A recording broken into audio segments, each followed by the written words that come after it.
vampires who will drink the blood of the nation and leave nothing behind. Bless our nation with good leaders. And for those that are there now, we thank you that you are helping them, that your grace and your wisdom is given to them to lead us forward into a good and a better situation.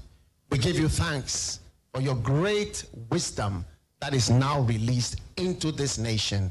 In Jesus' name, amen. Tale anamofanche na bibinti yentima ba medru hantem anutua yane na munyina kwamu ne nenam ahye ne de nenam oya na bibia block o sa badi abagana mutiesu ne woni 100.9 na Friday and 17th May a year 2024 yede radio so de akọ aba bedru asomdwe mo mepacho mesra and na just say yes and to da so da ho yene ntem sorry na koda ne beko suku wa mu no wo meeting bi come bo a o be se o ye late yene tantamo na na ekwan mu no tebere no anfa bi anka ho a una musa wa so hie be ye no person why late sa na pre ho sa no it shouldn't be midin the luxurious say ajuma de ne friend Ghana Montie woni 100.9 na masancha me kwabra mafo so atena se abe for teta o man so wo ho a ye ba behwe eye ensema hodo a edi ahim ewo eye abe for teta o man so and na Friday you do Friday bia na weekly in retrospect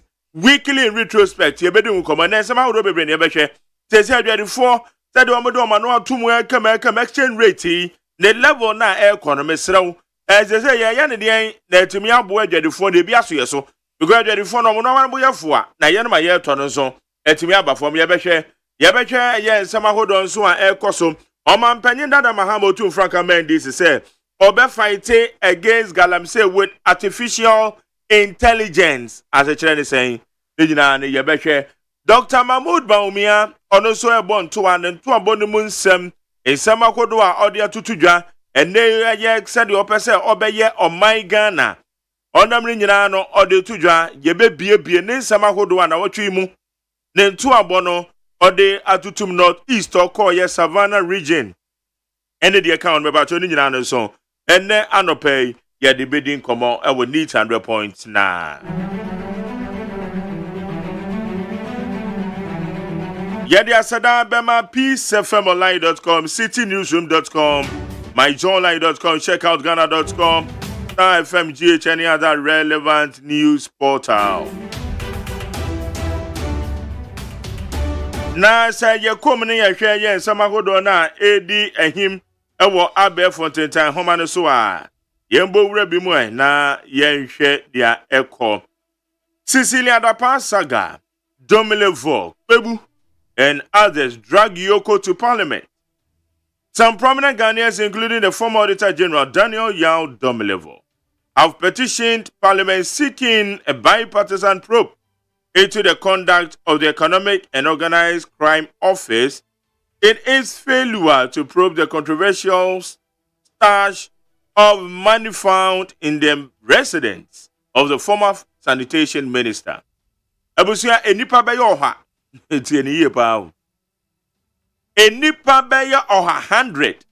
Ena wamudo mu signature de agu nkrata ase. Oma twero nkrata tenten kama be 23 pages. Ena wamude akwa eye parliament say wamu hia say ye betimi apa obedwakuo bi a ye ma Mrs. Ladapa sika na ego won de mu no won betuma hwemu ye because wamu susu say de Yoko ne de egeka won OSP no ne adomo ye no aya dago da do ibi etu om de akọ parliament ene ye bedi ho komo ye ba crossover ye be ko peace 104.3 ne ye kase bono ye de ato awso ye kwa ba ye ba solid interviews, discussions, newspaper reviews ye de bebro.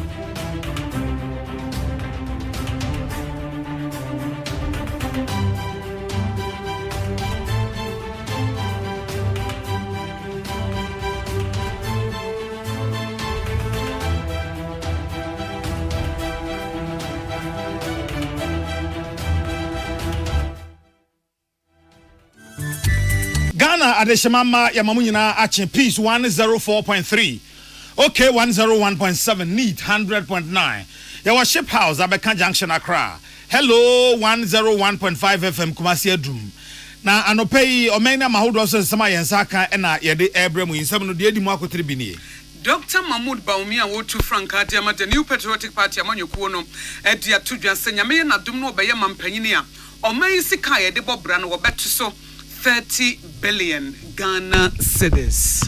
Na emrahye bedwamu chiame Right Honorable Alban Suma na Kings for Bagman de atudwa se mentifido no onyankopon ache wo mo enema enam so ebetumi ama omo adi ye nti omo hwe na onye sa nema no ye na minsensi sudua biem Dr. Mahmoud Baumia wotu Franka Ediama the New Patriotic Party amanyekuo no se nyame ye nadom no obeye mampanya Ghana sika ye de bobra no wo beti so 30 billion Ghana cedis. Police actually police inspector ene afoforo enan bi e ka ne ho se osusu se wo mu wi akoko e de akotogo akwakoton. Director General with the Commission for Technical and Vocational Education and Training, ASC TVET no Dr. Freche Asamoah Abuamania se enkwada baye impem eduosia 60,000 students and a TVET adesuano wamudi wo ho ahyem. Afei amanane die mu no na Chad nso abato no nso wo magye atum de wodi nkonim ewo mu se enema bi ankoye de ye de aseda ema Silsey Herbal Center a wo de sibi men capsules abadwa so edura wo no mu abema na ebeboa wo ama wo bema yo etimi adi mu sisi yare wodwu nso na wo bema no mu ya wo ya eye sibi men capsules ena sibi women capsules na ma ye fichi kom na siesie ye na sibi soap ye de pedicure na weekend mu amokọ ayie no monase ya akono medimafo herbal se me mu aso ntise Dr. Tambo da so brei na wo ye expert ankasa be mu yare sisi yare kotodwe ema ne mema mopa wo pokwase maira en wo bone nsese a wode som JA Binding Company Limited the bind stain remover and a new bind 20 disinfectant abama hunidie edimo ATWC ne niema na ye green ne brown no ebeyi nyina afri ho na etime aboa wo ye Kivo hot pepper ye de fofra ba eye Kivo 4-in-1 Gary soaking mix sese nkoda na ekosko na de agu trunk ne mu no mo de ko wo ma so ade wo hia ye nsuo na de agum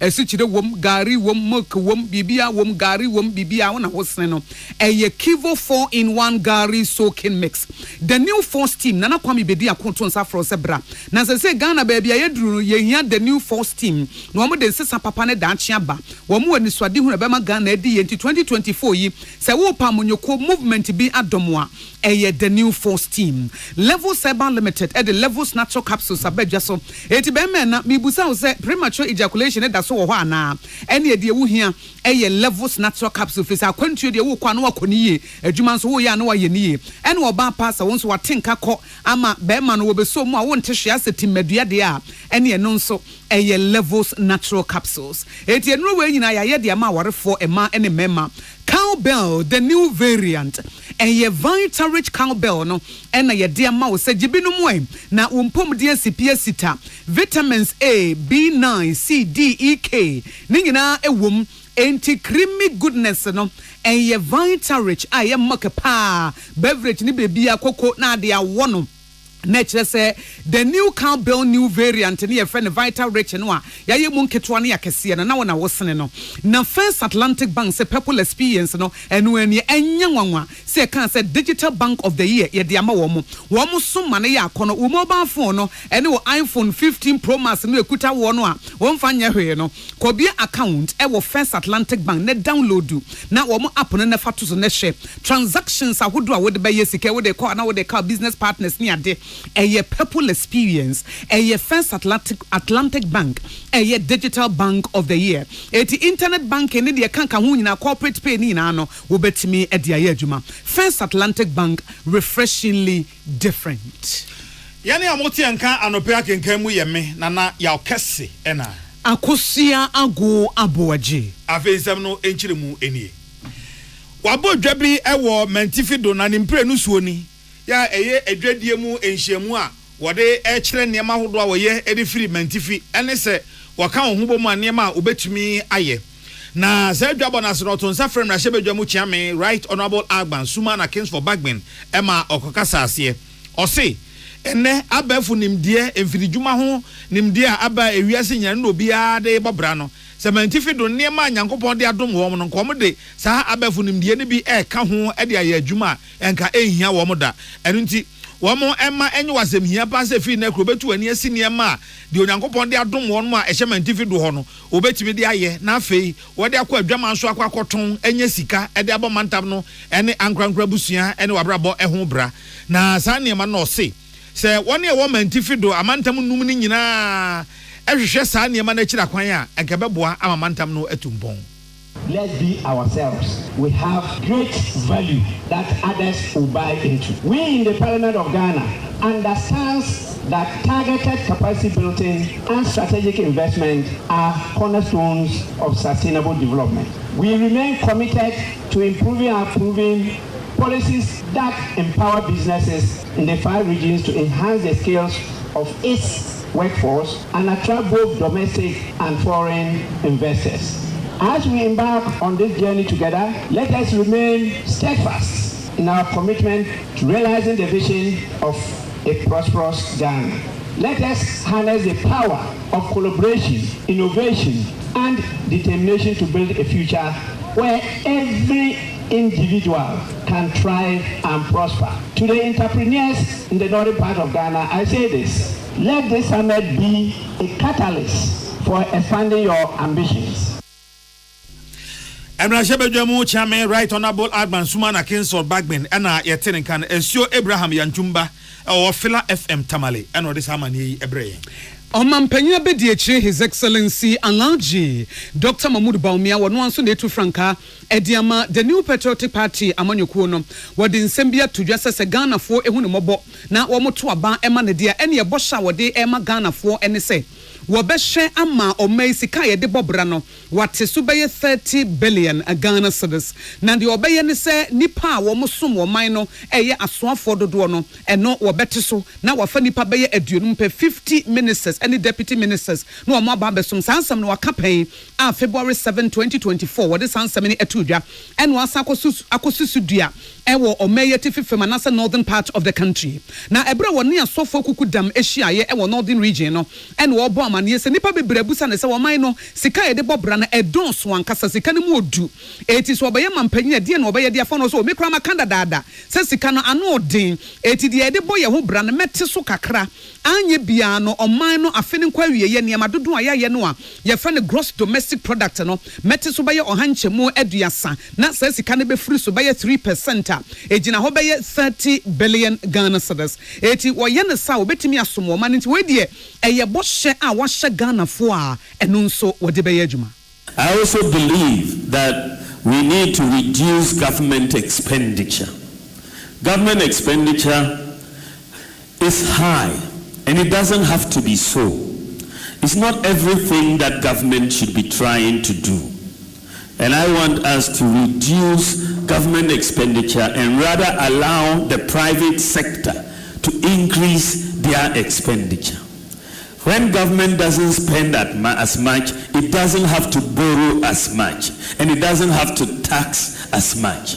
So if you can reduce government expenditure, and my goal within the first 4 years is to bring down government expenditure by 3% of GDP, that's about 30 billion Ghana cedis. Now if we can bring down government expenditure that much, and then the private sector provides it, then all these problems of government not having enough money to pay for this or that will go away. Omampenya Bediachi, His Excellency Alaji Dr. Mahmoud Baumia and the Kasai and Brownie Asofo Eshiaye ewo meyi etifefem. Na ni ayatie ede afri akuse posi atanaye ene se onom akire ewuranom enum bia osusu se wode kokoo ya hatama na wo bag mako hanu aduasa baako etra Ghana hye akotogu na wakwa akoton na sa enum yi baako eye police inspector ono no dispatch rider wono na car no a wahyehyɛ kokoo bag ahanu aduasa na gumu no wodi animu wotene moto so di animu ya atrese wono na do wo etwa kwan akotogu na obanya kwan akwakoton enema no enkra enza ka fira kuse posi atran ni se sa posi ni ya fa no inspector Adam Mahama afei afrofro nan no a eka no ho ene the graft O2 mote Soga Godwin Baba Isa ena afei Joseph Aha we mo ene nipa numu a police ache wo se nko mo di kokoo bag mako hanu aduasa baako Eta Ghana share akọ Togo. Na Peace News any Orafifi Buafo. Ya wone mansan edin kwita oma Ghana koko bo twetwe nkomo efa sa asemi ma ochiremu.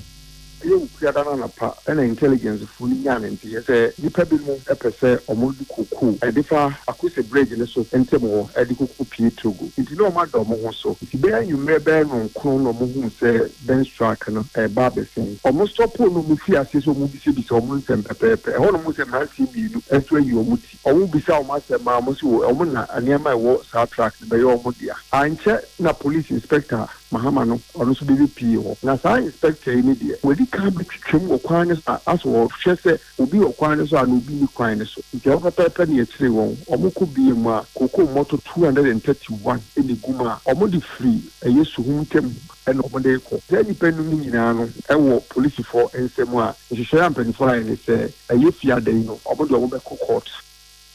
Na Otwazo said and say Ghana Cocoa Board amene ni abrepa say one more ede Ghana Cocoa etra hye kwa amaya etwa ehu ahia kokoton no wonum ene wo mu bedi pa Ben na what you mean temi nipa beye num na court do won atum ebi ikodem mfie nson bi ikodem mfie no isen se tiamra se obi a woni hu tumi kwan se utumi ede kokoko kwa ma no ne kokoton no wo de wokoko giri ukuani ni nsem na wankasa wo de afem fitiri na de kono akoton eno ne mra so mu a emra ne ubedi sese ne so no de kokoko boda ye ne se wa obeboa me ya chiri se ni pa o de kokoko no asuma o de kono se wo yesu jani wo police ni wo yetimemuni utumi boa me ya chira kokoko ne ye be chi no sika edi tua kokoko ne ho ka no mu miensa enu bi ye wo dia abambofo ne ni abre sanso de timemufo no so ni abre se omuhu se wo ye bibi sa o mema bambofo na it's unfortunate that we police ni bi de ho akwa frame and so kire say we police ni we fine wo de ho kokko frame na se etwa emra ne ubedi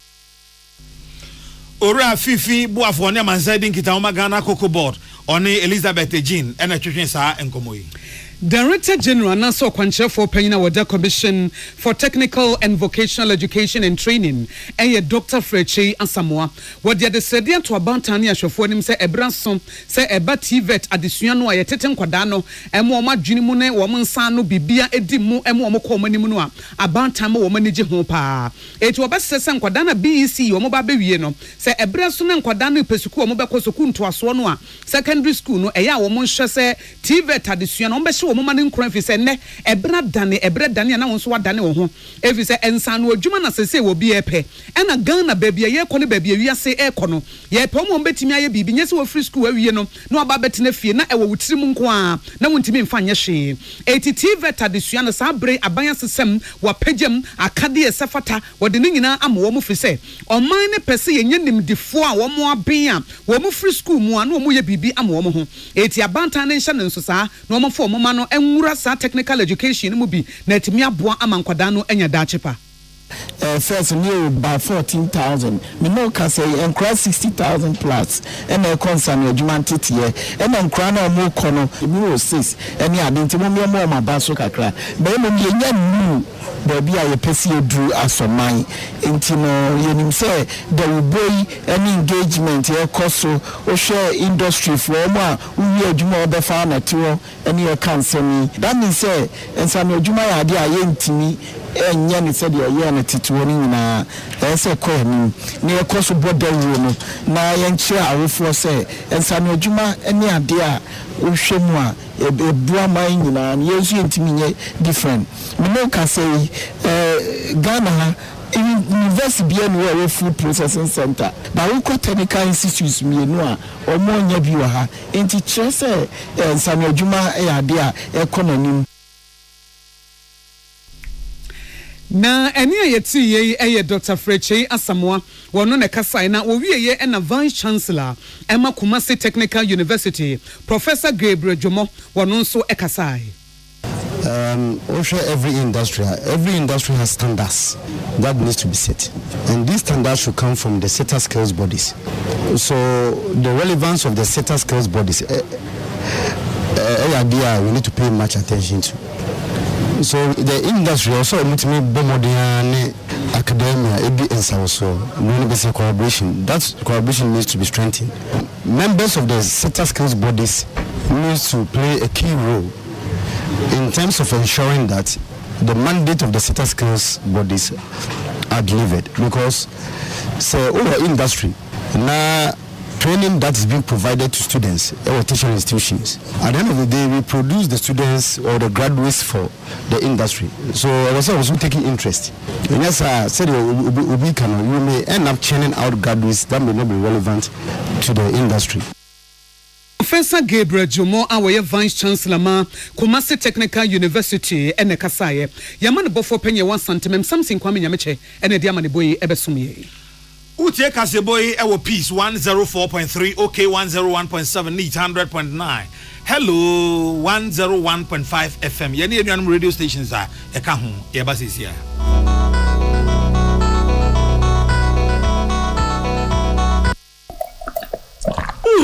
How penny. And more than him, drink a banana out of the last week. Novus coconut milk drink. What is tibia? And how would the bear to a mudawai? Our frame you man. Novus coconut milk drink. Man, being country. Hey, yeah, so by and more than him.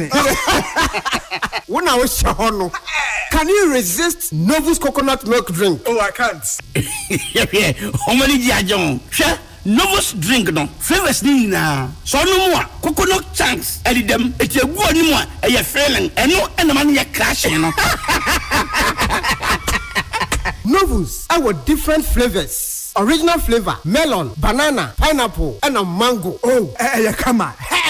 Novus range of drinks in our kama. Novus coconut milk drink. Menoma, na me wan sepemi. Na we no pedudua, ubenyabi way. Ube friend Novus Industries and Trading Limited. 0533-733-028. FDA, Ajejodi Inkratoya Tum. So wakoma ho hyehyɛ ana ebo periperi de broni kan hardware no a ɛde na sɛ woyɛ na sɛ woyam so atim so wo be pack na farmer Martin's liver salt akira kwai entem ahwie nsu agu glass mo ate Martin's liver salt no ba ko no na wo de agum wo be hu sɛ ehuru wa glass ni mu na wanom Martin's liver salt ye won orange flavor ana ba ko so ye plain wonu mu a ho beto nemum edi na anu na ho ntowo a ko hu doctor. Herbal and Alternative Medical Hospital Bena Black History and War America, China, Africa ne Ghana penifo abona baso say. Osaya remo manfoti apopa.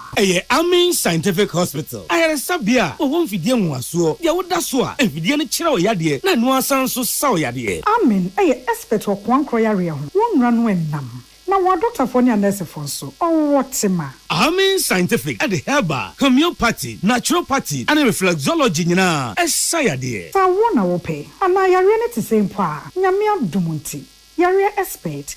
Amin Scientific ebeboama inshallah owato. Na wonso di adanse se de Ghana for ne abrochirefo bi di adanse no. Accra, Amin Scientific ewo dome, Obersnet Flats, and Alashibi nso ewo Klagon, Ebe Shaman Road, Underbridge Ope. Owo kwabata P. Fre, non sure de ben wo 0245-275254 ana 020-722-9505. Amin Scientific Herbal and Alternative Medical Hospital. Allow Shafi, nyamene yaresafo. Amanfo, the Amoka Chere Freddy's Corner Home Appliances Home or the Abba Freddy's Corner Home Appliances Center. Home appliances are a ye papabia, a biwo Brandsbane, Media, Samsung, Kaiwell, TCL, TV, air conditioner, freezers, fridges, water dispensers, and Nidia Kekeka home. Nia ubenya good warranty dear. Ko Freddy's Corner Home Appliances ukokomemle. CCTV a Boama monitor of properties and business at anywhere in the world. CCTV a need ho. A wood detector, clear pictures. Wi-Fi connector. Ultimate connector my phone. Our monitor baby a wo wiasibia.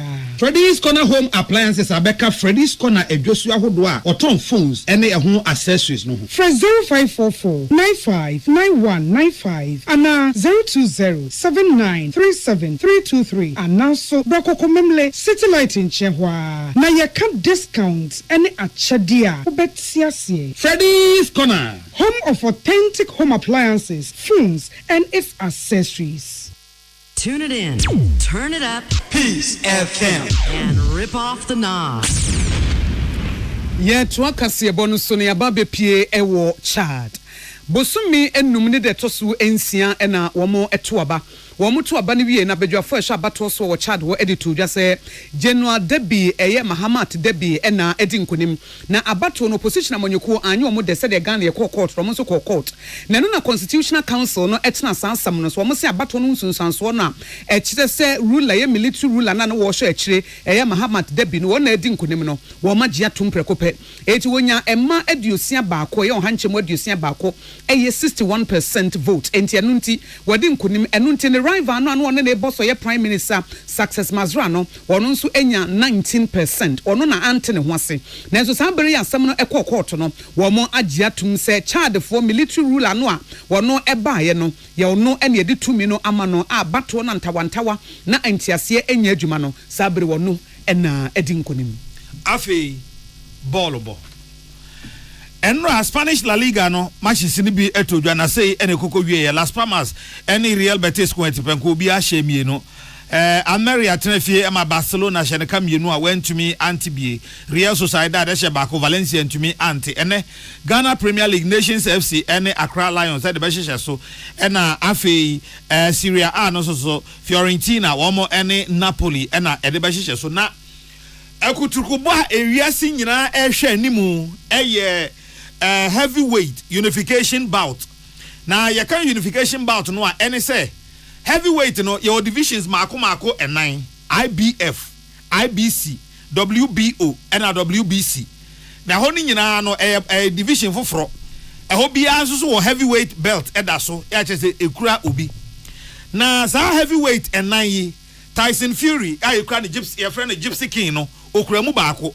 Ena Ukraine ni e fe no Alexander Usyk de na no woche Anthony Joshua hwe no ono so ekura emu mienza na boxing abako sem no heavyweight no yenka 9 ni nyina mbo mu se yenko e wo so na baakofo emfa 9 ni nyina da de edi kan ni a ebi eba besie na Alexander Usyk na okura belt na mienza no wapene so se one Tyson Fury Gypsy King e de be hyehye so na eno anajo se eno awia no ewo Saudi Arabia bout no bekoso no oni se boxing no bekoso se ya yebo omu nyina ahia na o ma ye press conference omu wia na we ahwewe anim na obi adwane no mu kakra eno a omu kokko hia ye no omu ye den Tyson Fury senya de obehwe Alexander Usyk nanim won fa nani kosua se enhwe nani kosua da onye bi omu kan ka wo se da afi omu se Tyson Fury nkasa na onti a Tyson bie na no asmo obeka ne se why ready omo bono wase na asem obeka no why ready no de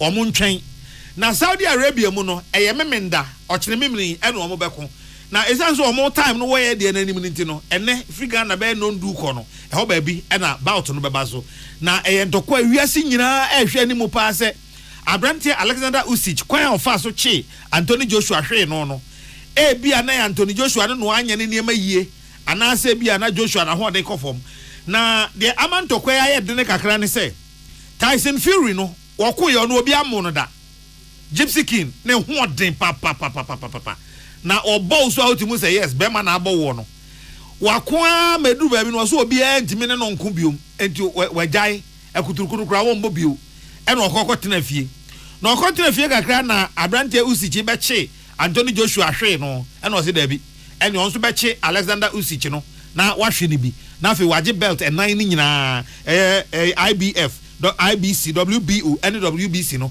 waje ni nyina ekura enti enkodu kira no pa yemfa kase bomre mo no de na Alexander Usyk ana se Tyson Fury nia okura sa WBO IBF WBC ni nyina sa belt and 9 unification bout no ye de ho asem aba abeto wani kasebonu asi akosia ago abowaje mene nana ya okese na nsama ye de soma no pagedi makotene bi ene se Dr. Mahmoud Baumia a wotu Franka de ma the New Patriotic Party amanyekuo no e de atodwa se Ghana ye fa no se mampanyini a sika ye de bobra no wobete so hanchemu wobete so na 30 billion Ghana cedis en obeyi e de afri so na Emrashe Benjamin Chame Right Honorable Alban Sumana Kingsford Bagben say Eniema pa onyankopon de adom mentifido no wo mo hwe so aye ni yi a ankobenya skapa. Dr. Frechi Asamoah, Director General Dema Commission for Technical and Vocational Education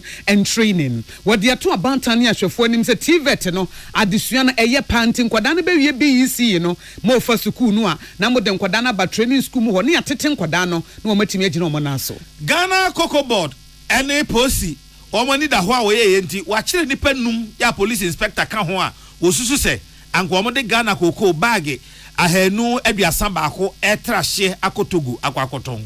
Yedi asede ma Suzy Herbal Center wodi sebe men capsules abadwa so de aboa bema wo junso na bema mu ye wo ye de katika show bema ananse se wo ye bema trebi asisi yare wo ju ho ba bi anyia edru ebeboa wo eye sibi men capsules ena sibi women capsules no ema ye feature kromo no ena esiesie ye nti bibia beda ba bi eda bibia be flow kama bibia be sane kama eni danne eni obrebebrebe eso bete na sibi soap no ye de be ye pedicure weekend ye bi kwa ye bi kwa party bi kwa sore ma wonanse nya kono na wo de hya wo sandals na na bea ho a wotimi se wo nase aye fe ni nyina no eye sibi soap wo de kakra fa bo so na de chiwo nase a na wo na wo kro no Suzy Herbal Center e was 024-711-1671 024-711-1671 medima fo herbal ni Dr. Tamoda so wase me mo aso ente se brei na wo ye expert ankasa eba emubuo yade sisi yare wo kotodwe anase mane mema mo pa wo eye Dr. Tamoda so na medima fo herbal se bra sisi apokwase mayra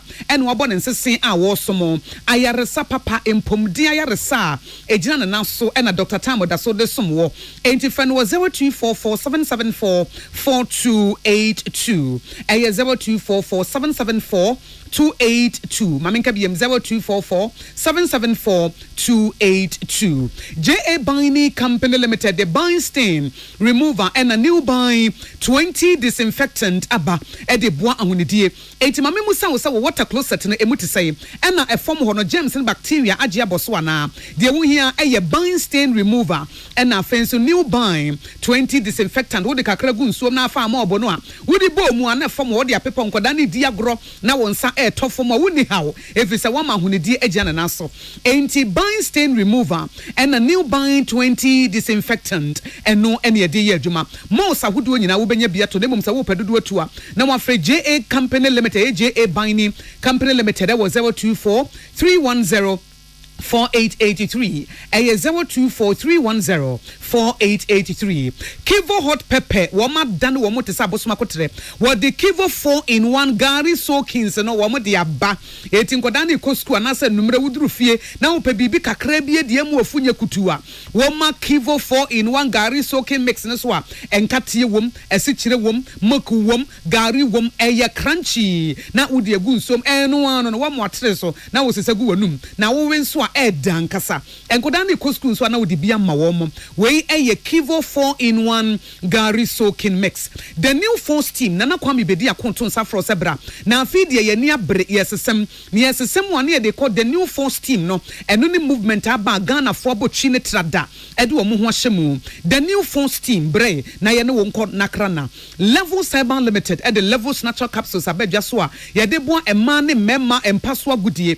etima ye adwuma bre weekend mu pese mo gimani abeme na adwuma no ye ne ye enya troka say wonnom Levels Natural Capsules no a the friend premature ejaculation na wonu oba etu kwan a wo de sesi a ne waduru na oba ne sinti enu ani de wo hia eye Levels Natural Capsules ena me nua ba se watenka ateko obi okwa wo ba ye say sex ne de wo mpani mu kura hwe eye bibi na eha wo say wonnom Levels Natural Capsules no a edin Kenya bi be revival bi ebesi wo watenkam eti woni ba ma ni hia eye boko we eye Levels Natural Capsules eno no say wo pe bi ato na akọ Repash Ventures e wo kanshi Colina Heba e wo Kumasi anafre no e wo 0599 056033 eye 0599 056033 na cowbell e the new variant no aba ye friend Vitarich we ye moka beverage bi ase koko tea bi na wo ye na wo de wono a wotimi say wo breakfast no abomma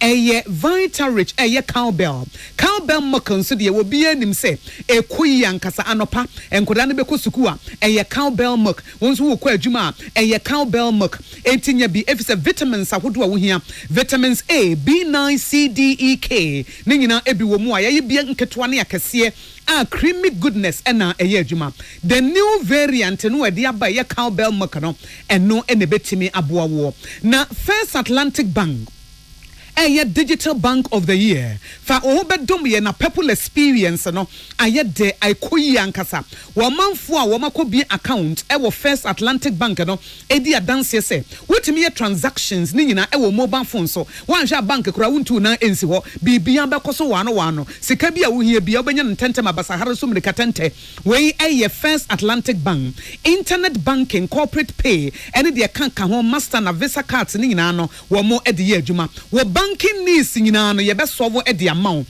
wo First Atlantic Bank efise wo mo customer service no eyeje First Atlantic Bank people experience refreshingly different wonum nso a special eyes natural mineral water abujunsu yada mu nyina ase. Welcome to Friday morning. Welcome to Friday morning. Bra, medas. And yes, we can for buying stain remover. Any new buying 20 disinfectant. Emma mia, anka me clean a see the kwa. Some can say house help, a night cleaner, and chew tarazo, floor, and water tiles. Sink, wash base. Ghana Montie. Ghana Montie. Ghana Montie. Ghana Montie. Ghana Montie. Ghana Montie. Na mansanya so. Adawro Kofi Aman homene so ejiji tonton sansan ewo neat 100.9 FM. Darling, what bantem papa? Oh, the why dear very good. Now SIC Life more no ho. Odo me hunu ho. Enya gro. When na me so da ne ko waste time ko chinchine so to ahuro mu se. Che se emu nantie awia eni fifire. SIC Life more no service how ni nyina. Me see ati obi abre so a. Wo mu underground car park. Enti se opako ka wase ho a awia mo so o. Enna building na fe banks esishem boutique ahoro, cosmetics, unisex salon, jewelry shop, bookshop, restaurant, travel and tours, pharmacy, insurance company, mobile phone for conference room kesi man for betimi akohan one washrooms neat SIC Life Mall architect now design no we good papa.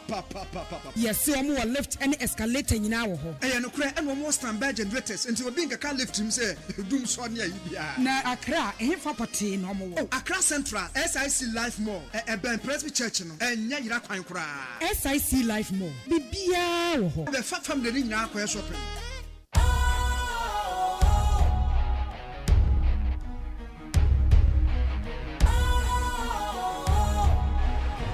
What's cool, fresh and trendy with a new look? Makes you feel real good, that refreshing vibe. Satisfies you right just the way you like. Do you know? Do you know?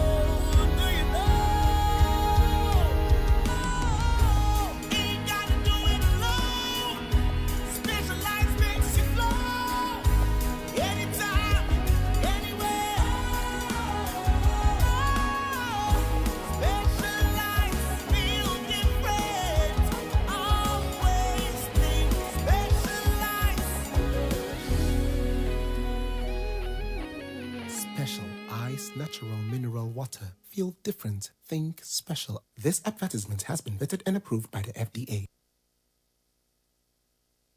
Ghana Montie. Ghana Montie. Ghana Montie. Ghana Montie.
such fundamental errors be tolerated? Can we afford to let EC's work be riddled with such basic errors? Imagine the potential ramifications of similar mistakes on election day. These glaring failures have only reinforced our determination to demand a comprehensive audit of the Commission's equipment and ICT infrastructure before the polls on December 7, 2024. It has become clear that the EC cannot be trusted without stringent verification. This audit must encompass both hardware issues, such as outdated or incompatible equipment, and software vulnerabilities, including potential cyber threat to our electoral system. We are committed to ensuring the integrity of the biometric data previously captured and will leave no stone unturned in our pursuit of electoral transparency and accuracy. Issue 3, incorrect registration figures released by the Electoral Commission. Now, since the current EC commissioners led by Jean Mensah took over, the Electoral Commission has alarmingly perfected the malpractice of consistently churning out incorrect figures in critical electoral activities. We all vividly recall the debacle of the 2020 presidential election results, which were marred by multiple corrections of post-declaration. Multiple corrections post-declaration of results. One would expect that such glaring blunder would have served as a vital lesson. Yet it appears the EC remains resistant to change. How can a once esteemed commission falter so badly under the watch of a commissioner who fails to understand basic arithmetic? This raises serious concerns about the EC's capability to conduct a credible election, and the NDC is profoundly disturbed. And we are urging the EC to rectify these issues if they are indeed not deliberate. For instance, the EC published the registration figures for days 1 to 4 of the limited registration exercise on their website and social media on May 11, 2024. Our National Directorate for Elections and IT, tasked with independently verifying these figures for the NDC, immediately identified significant discrepancies between our calculations and those of the Electoral Commission. Simple arithmetic, accurately summing the regional figures from the 16 regions, would have clearly demonstrated to the EC that their numbers were wrong. Such mistakes are utterly avoidable. Why must Ghana's Electoral Commission be reduced to an error commission? It is imperative that the EC approaches the handling of electoral figures with the utmost seriousness, as these numbers are fundamental to the integrity of the elections. No voter should be disenfranchised due to careless errors.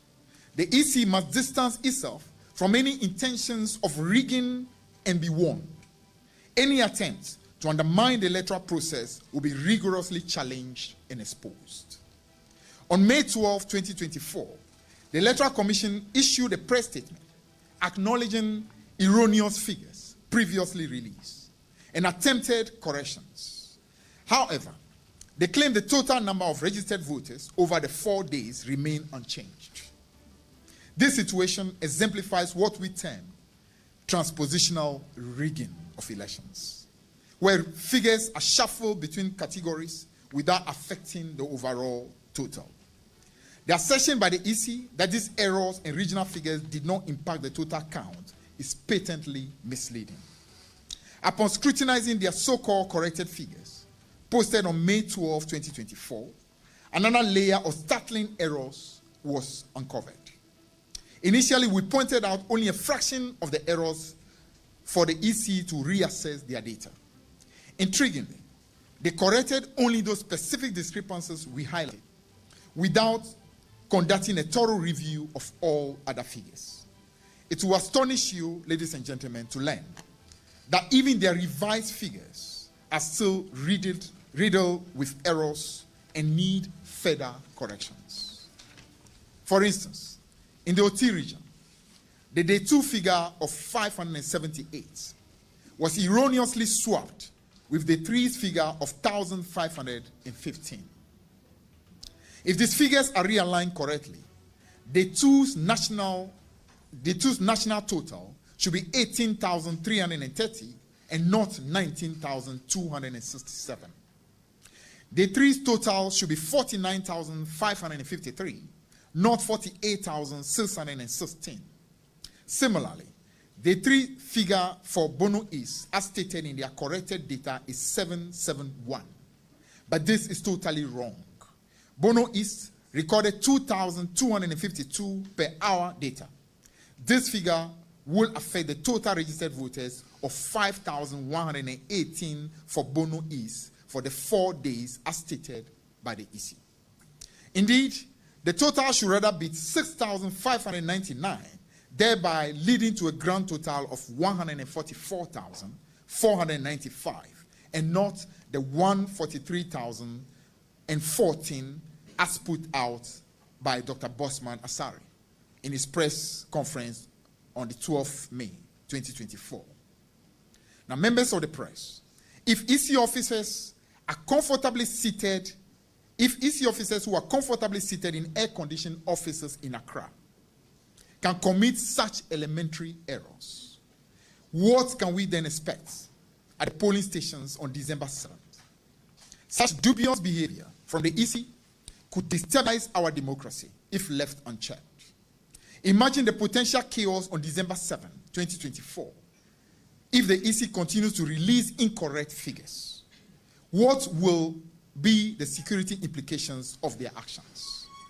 If this is their dress rehearsal for the upcoming elections, then they must be told that they need to reconsider their approach, because this time around, it will not be business as usual. The EC might be testing the waters with their rigging strategy by deliberately misrepresenting and miscalculating registration figures. Our prompt detection and exposure of these egregious errors should serve as a clear warning to the EC about the vigilance of the NDC. We are fully prepared to safeguard the sanctity of the coming elections. We expect the EC to now firmly renounce any intention, if it exists, to collude with the failed NPP government to rig the elections. Any such attempt will be decisively thwarted. The EC must commit to conducting free, transparent, unbiased, and credible elections. Despite the Electoral Commission's apparent display of incompetence before the Ghanaian public, we have no doubt about their basic capability to perform arithmetic. However, the persistent occurrence of calculation errors suggests a pattern that cannot possibly be dismissed as mere oversight. Should it emerge that these miscalculations are indeed deliberate, let it be clearly understood. Any stratagem intended to manipulate electoral outcome through dubious recalibrations and misrepresentations will be destined to failure. Attempt to deceive or outmaneuver the NDC through such tactics will be met with uncompromising scrutiny and decisive exposure. Ultimately, these actions will only serve to unveil the deceit of those behind them to the entire world. To the people of Ghana, we want you to rest assured. The NDC remains vigilant and unyieldingly committed to safeguarding your votes. We like to ensure that every vote is cast, every vote is counted, and every vote is acknowledged in its rightful value.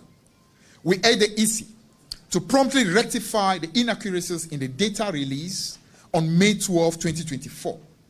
We expect a thorough review and correction of all figures to forestall further errors, upholding the integrity of our electoral process. Issue 4, busing of minors to registration centers and the abuse of the Ghana card. Ladies and gentlemen of the press, we are compelled to address another grave concern: the flagrant abuse of the Ghana card. It has come to our attention that EC registration officials, in collusion with elements of the NPP, are misusing the Ghana card extensively. A particularly alarming instance was uncovered at the Pusiga Registration Center, where EC registration officer Muhazu Al-Hassan used a single Ghana card to register 20 different applicants. A single Ghana card to register 20 different applicants. Upon discovery, the police were promptly notified, leading to Muhazu Al-Hassan's arrests. Although he has since been granted bail pending further investigation, this incident raises significant concerns. The MPP's distribution of Ghana card to minors to facilitate their registration underscores a systemic manipulation of our electoral processes. The EC has lamented the registration of minors, yet conspicuously fails to challenge the National Identification Authority for issuing cards to these minors and misrepresenting their ages. Why is the EC's database not integrated with the NIA's to instantly verify the ages of new voters, especially when $54 million of taxpayer money was invested in 2020 to secure biometric registration capabilities? What purpose does the NIA serve as envisioned by President John Dramani Mahama if critical institutions like the EC cannot rely on it for essential verification and authentication during crucial national activities? The NDC is taking decisive action. We have directed our vigilant agents across the country to use the party's sophisticated age detection mechanism to identify and challenge any suspicious underage registrants. This proactive measure is crucial to preserving the integrity of our electoral system, ensuring that every vote cast is legitimate and reflective of the genuine will of the Ghanaian people.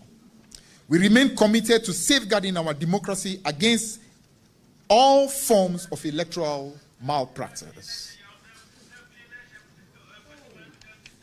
Ladies and gentlemen, the final issue we must urgently address today pertains to a disturbing series of security breaches that have compromised the integrity of this registration exercise. 1. In Brekum West, hoodlums deployed by the MP have terrorized registrants and NDC agents at the Benkasa Registration Center, physically assaulting everyone in the queue and specifically targeting our team with torture. 2. Similarly, in Nefutu, MPP thugs violently disrupted the registration exercise, attacking our registrants who were queued to register. Shockingly, Honorable Apenyo Makin threatened the regional police commander not to take any action over these incidents. In Asunafo South, notably in Kukwom, a group led by one individual known as Anointing have vandalized a registration center and assaulted both our party agents and the registration officials, all under the watchful eyes of security agents. Additionally, we have observed immigration officers and some overzealous police officers overstepping their roles by deciding who is eligible to register at various centers in the Volta, OT, Western North, Northern, Upper East, and Upper West regions, escalating tensions significantly. These officers must be reminded that their role is not to interpret the law, as the process for challenging potential registrants is explicitly outlined in Regulation 18.1 and 2 of CI 91. The directive to search vehicles moving to and from the Volta and OT regions has taken on a tone of selective intimidation, targeting citizens from these regions in a discriminatory manner. This intimidation must cease immediately. 6. We have also noted some security personnel at registration centers who are operating without displaying their name tags, effectively making themselves anonymous while on duty. We are issuing a stern warning to the EC and the heads of security agencies, such individuals will be treated as impersonators and potential threats within these spaces. These incidents collectively paint a grim picture of the challenges faced during this registration exercise. They not only undermine the democratic process, but also threaten the safety and rights of every participant. Immediate action is necessary to restore faith in the system and ensure the security and integrity of our electoral processes. Finally, regarding the issue of obtaining the serial numbers of BVAs, we affirm our commitment to transparency as articulated by our national chairman, Honorable Johnson Esiedun Kitia. We urge our registration agents to meticulously track and record the serial numbers of the BVRs used during the registration exercise. And we are proud to report that our agents have risen to this challenge, enabling us to accurately monitor the data generated by each BVR kit. We extend our deepest gratitude to our agents for their diligence and urge them to continue the vigilant oversight of the registration officials at all centers. Our insistence on documenting the serial numbers of the BVR kits is driven by commitment to accountability and transparency, not by any motive of malice. If the Electoral Commission truly upholds the principles of fairness and openness, it should have no reservations about allowing our agents to record these numbers. The ability to do so is crucial, particularly if there is nothing to conceal. This practice is essential not only for ensuring the integrity of the registration process, but also for reinforcing public confidence in the electoral system as a whole. Ladies and gentlemen of the media, esteemed citizens of Ghana, even as I conclude, it is with a sense of urgent responsibility that we address the myriad of issues undermining the integrity of our electoral process under the current administration. The Electoral Commission, which should function as an impartial arbiter, has exhibited a worrying trend of negligence and incompetence that must not go unchallenged, even as we approach the critical 2024 presidential and parliamentary elections. Despite the EC's mandate to conduct free and fair elections, we have witnessed a systematic erosion of trust through its actions. Actions that starkly reflect the corrupt and cronyistic tendencies of the Akufo-Addo Bawumia government. The MPP's veiled threats to retain power at all costs and the EC's complicity in these threats represent a direct assault on the democratic principles that Ghana has long been celebrated for. Today, we have laid bare the EC's continuous failings, from the questionable recruitment of electoral officers to the mishandling of registration processes and the flagrant security breaches orchestrated by those in power. These are not mere oversights, but appear to be part of a broader scheme to disenfranchise particularly the youth and suppress new voter registrations that are critical to shaping Ghana's future. Furthermore, we call upon civil society, the international community, and other political stakeholders to join us in closely monitoring the EC's activities. This broad-based vigilance is essential to ensure that the forthcoming elections truly reflect the will of the Ghanaian people. The NDC reiterates its unwavering commitment to defending the democratic rights of all Ghanaians. We will not stand idly by while the potential of a free and fair election is undermined. We will confront and contest any and all attempts to skew the electoral process. Our dedication to the democratic process remains resolute, and we are prepared to take all necessary actions to protect the integrity of the votes of the Ghanaian people. Let it be clear, the choice before the EC is straightforward. They can either conduct the duties they have been given with the integrity that the position demands and ensure a peaceful transition of power, or the EC will face the full strength of a united and determined opposition. The Electoral Commission must not merely sit up. It must rise to the occasion with urgency and transparency. The EC is compelled to address the 35 critical questions posed by the NDC regarding the theft of the biometric equipment. The gravity of these issues cannot be overstated, and we demand clear and prompt responses. Furthermore, we insist on the initiation of an independent bipartisan parliamentary inquiry into the conduct of the Electoral Commission, particularly focusing on the stolen BVR kits, which were under CCTV surveillance at the Electoral Commission headquarters, and the mysterious disappearance of BVDs. Indeed, these EC actions in the coming days will signal its commitment or lack thereof to upholding the democratic process in Ghana. We would accept nothing less than full accountability and immediate remedial action to restore faith in our electoral process. Let me also use the opportunity to make this demand to the EC. On replacement of lost voter ID cards, starting from the 30th May 2024, the EC is expected to provide cards at no cost to the victims of the flood that happened along the Volta River and Lake. This is a demand. It's not a plea, it's a demand. In conclusion, we stand not just as a party seeking electoral victory, but as staunch advocates for democracy and the rule of law. The NDC is ready to lead, not only to correct the course of our nation, but to rebuild the broken trust between the people and the institutions designed to serve them. The path forward is one of restoration and renewal.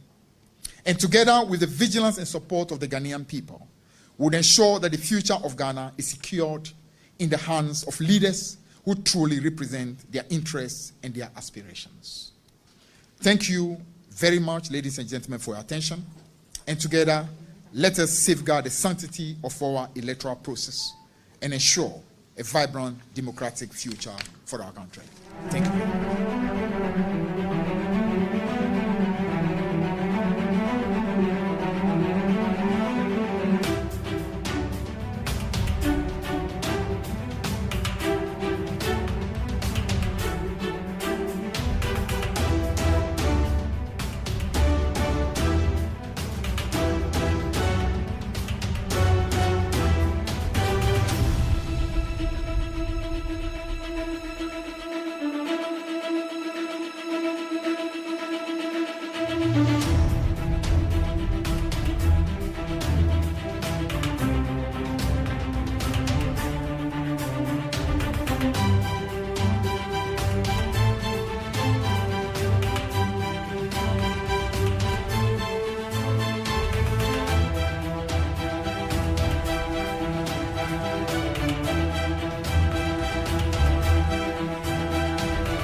Okay, now watching Kuano NDC for a press conference mienu.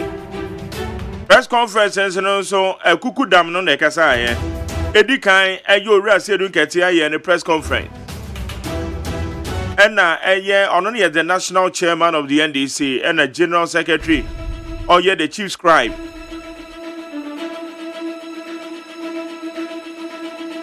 Fifi kwete ono so aye ne de eye enra. Press conferences in the nyina na electoral commission wo mususu se electoral commission ye dwurim e de aboa MPP amoma wini afu abato and it will draw the attention of the public. Bebacho wunim afibia eye Dr. Frejan ka se on to aba okay. Dr. Frejan Oba publicly Ebeka say on the Safi on to about 2012. 2012. The message saying 2012. 2012 Dr. Frederick Eka say ono ne said the normal congress on to aba. We need the entire Dr. Frederick Eka on to aba. Yes on to one or on to aba. Sabrina na journalist BBC and say na dear partner any favorite drink. Also as an old man, my favorite drink is club. When it comes to a club.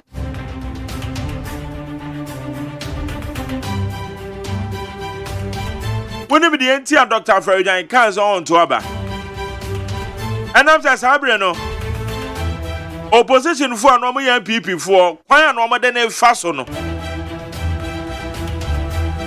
Eti obabote beka say the normal kodko no kron to abakra mobi beka say kwakwa to abama we anaze wato abade ama we.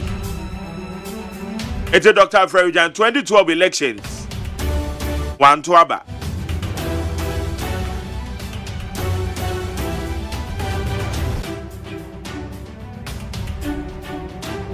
Okay, fast forward 2016. 2016. Opposition then MPP kwan wamade yama me Charlotte say fast no. Masa. Sabre no. Na me ye adwuma e wo Life FM. Mo me mo abakwasem bi o na no ma bi o ha o.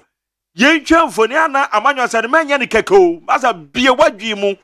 Eti na me honorable Boniface Abubakar Sadiq ana me feel o se mo nwen. O no ka jere na jitafo no. Sabre no me kai pa na me ye adwuma e wo Life FM wonkoko.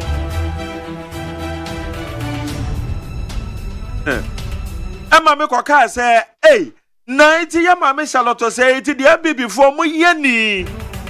Iti eye de pa de betima sesan wa batu oni mo. Onim say akwa so eye MPP stronghold. Erade Yakopon. Basa. Asema me kan yan sam kito. Kwawu onim say kwawu block no eye MPP stronghold.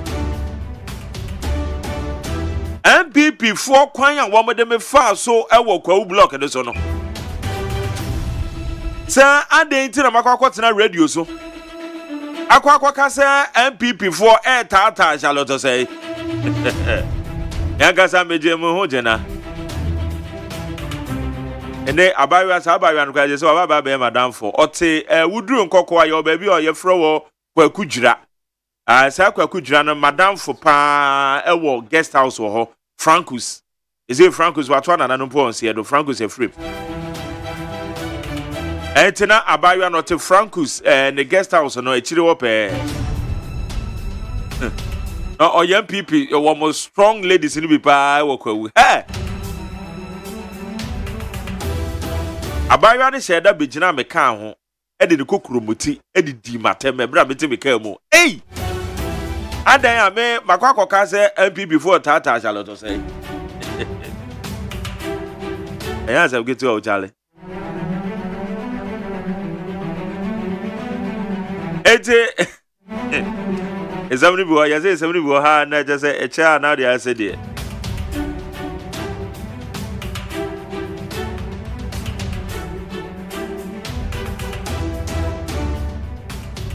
Ete did more head of 2016. Charlotte Sena MPP for Gina and the Consul Gina and the Consul Gina and the Consono. Yet to abano MPP winning historically. Close to 1 million votes difference. Yo, here they see you. Ete me bisa say Charlotte Sena no mo tata no de na na ko be. Ghana for aka say wie no Charlotte Sena ko be de. 2016 abana ye to ye na Ghana for aka say wie ato over 1 million votes. Edi ama eye Nanado Dankwa Akufo-Addo no. Na Charlotte Sena ko be de. Na ko be de o go change figure. Ana obi a di tuam obi a kuta ne your friend say one friend. And no cry technically no your friend pinch your friend statement of polls. Obi a kuta ne statement of polls no. Na wako change figure. Another day. And ye dear grow, good dear dead.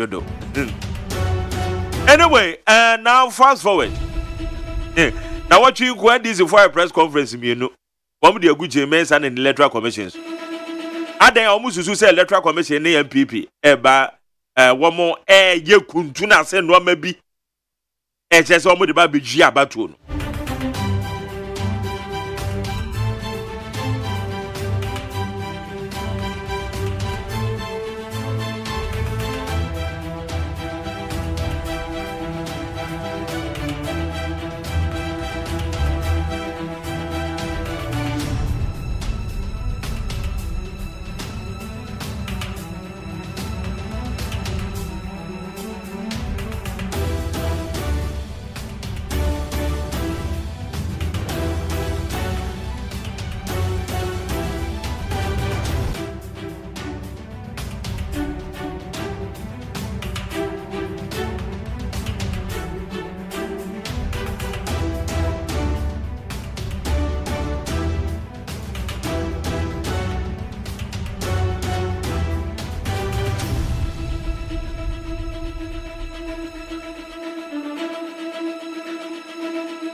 Enti aye en sama meke me say na o twen this for a press conference akese mi no e dey electoral commission because we celebrated registration exercise in ekoso no any errors bi no me ade ekoso no wo mo enje eye electoral commission ni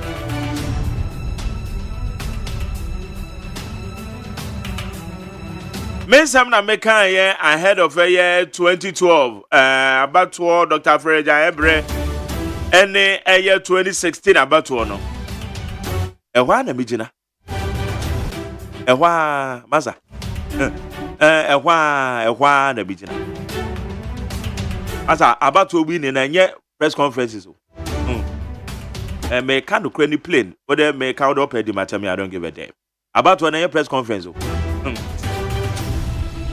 What the men train on crop for ye no mon conco police station no mon fee woman no mon hwɛ de ekoso ho no mon fee woman take records no adegina ho obeti wani ne de calculator ahye wonsem e court obeti wani na ugina adaka na akabrofo be kai time be before court no Dr. Baumia ekodira adaka mu no first day of the presentation Charlie, when I'm before Dr. Baumia was big old you and I were not there. I think go for Ghana politics in there to the Charlie. Say, yeah, Dr. Baumia Kasa what chilem. Sabre Natas Obianya cross examination. Obianya what chilem yepa. And this is also called to the yeah. Rest don't get here. The jack calculator they share the same say ya no both figures. Me an interview ha or see one more constituency bimu and a constituency no list of the person or to about a particular police station and a constituency in a boroso. The final register one mukuta and easy for the other boroso. Oh, Baba. Ako jina ko tu nyina wan ko kan we nyina wo yano kwa dance mu a abusia no pe dia make ne say electoral commission no masa about no win here when we need we lose forget about it. Don't come and waste our time. 80 vigilance Samobeka ya John Dramani Mahama say afi we about no woman konkofa sabio obi akeke nkoye polling agent o anoka mo review ene meka oso mbefa woma aben woma ni matwero ne akenkan yie woma de be polling agent e die ti ne ma John Dramani Mahama kaza what be sound say die ti ne ma ne kaza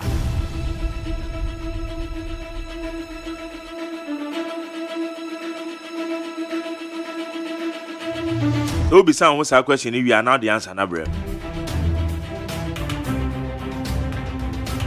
Tale makasa wie. No so na ba pa o se manu dumi ensa wan. Ena Friday bibia biom. Our message in for 0503721744. 0503721744. So go Facebook Live you need 100.9 FM. Need 100.9 FM.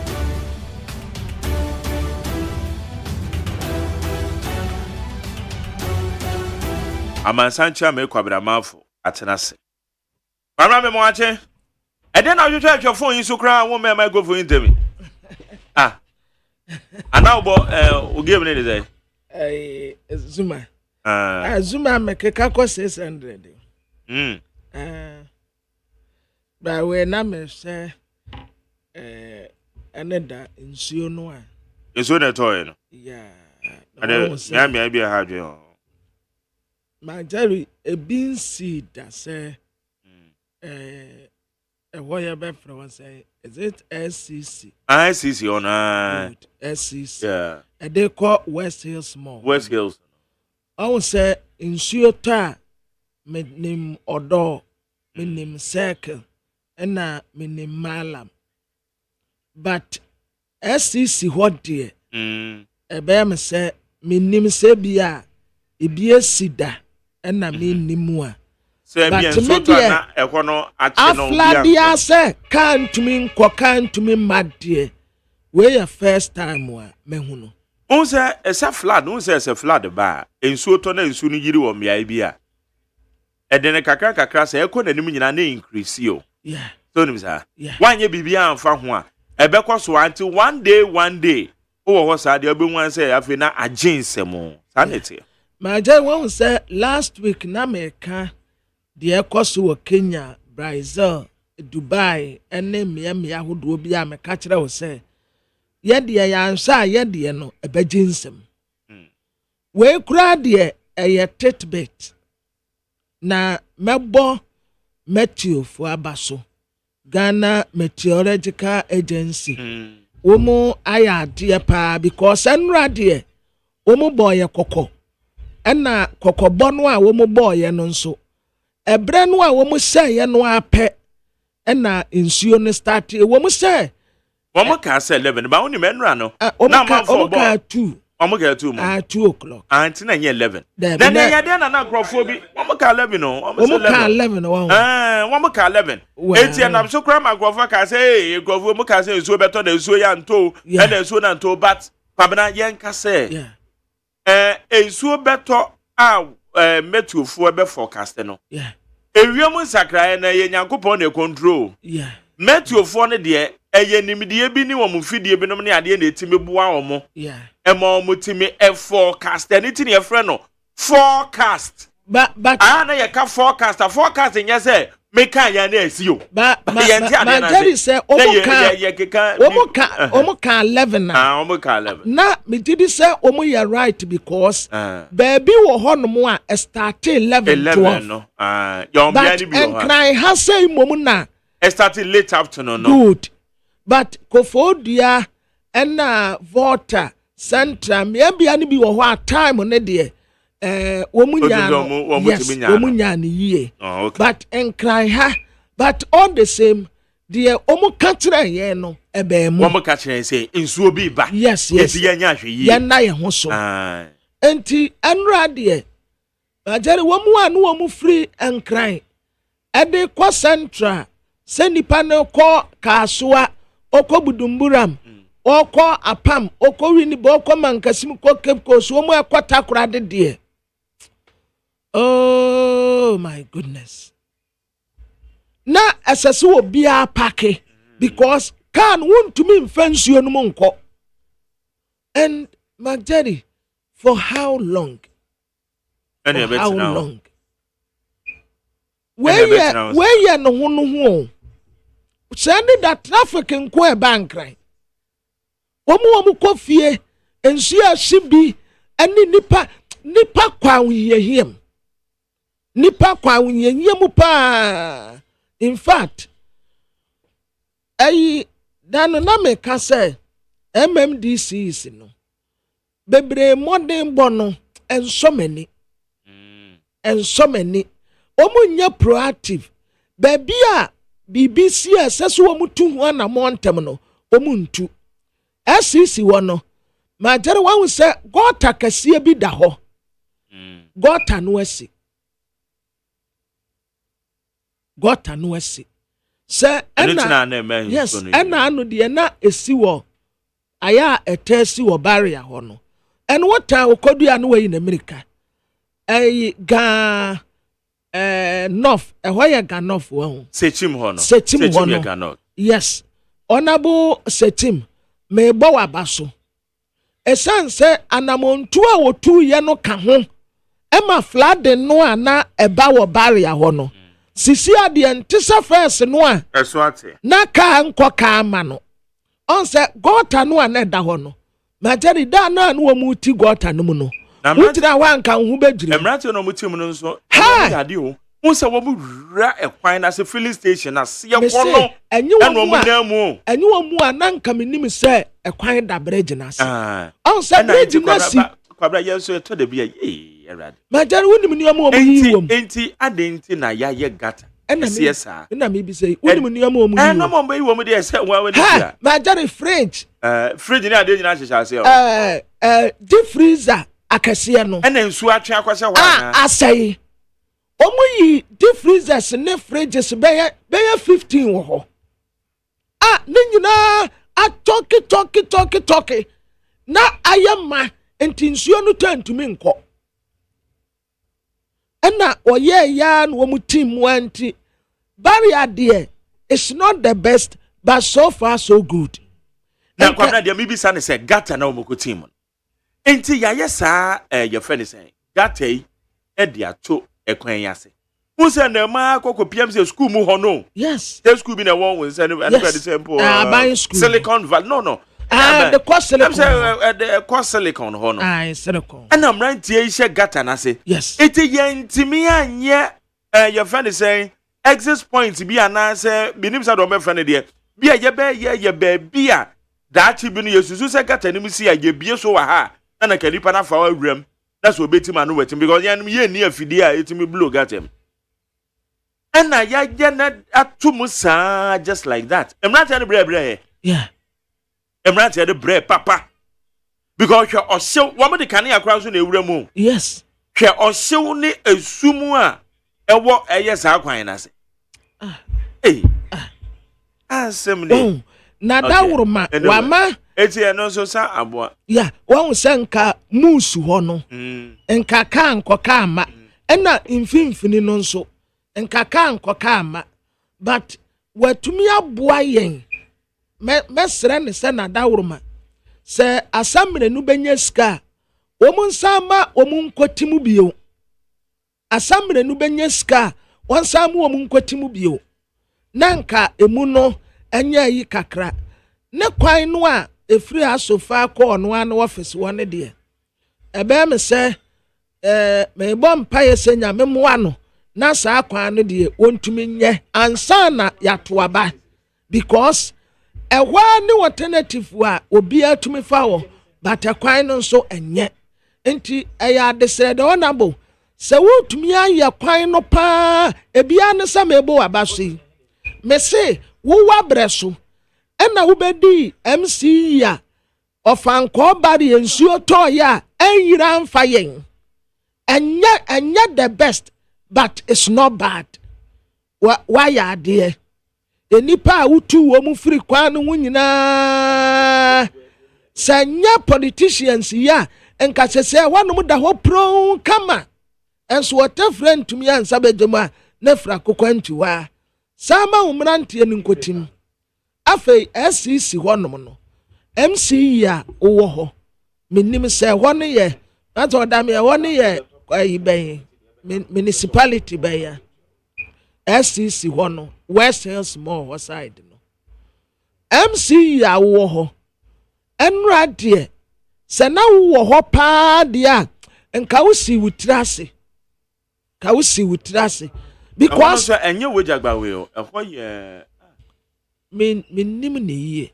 enye wejagbawe Oh, MC kasa o baby mama tene kan. Ewo SCC ho no. West Hills Mall. Yeah.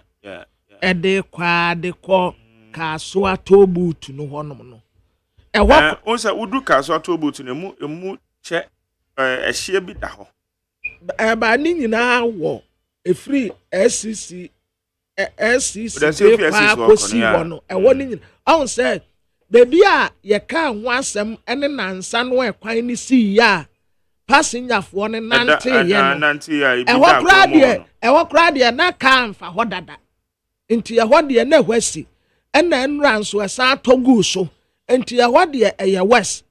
But SCC ho no eho na enra a creative material pa say wapon waduma na ade a me ntini nyina ne se brochire anaso obi wa mejen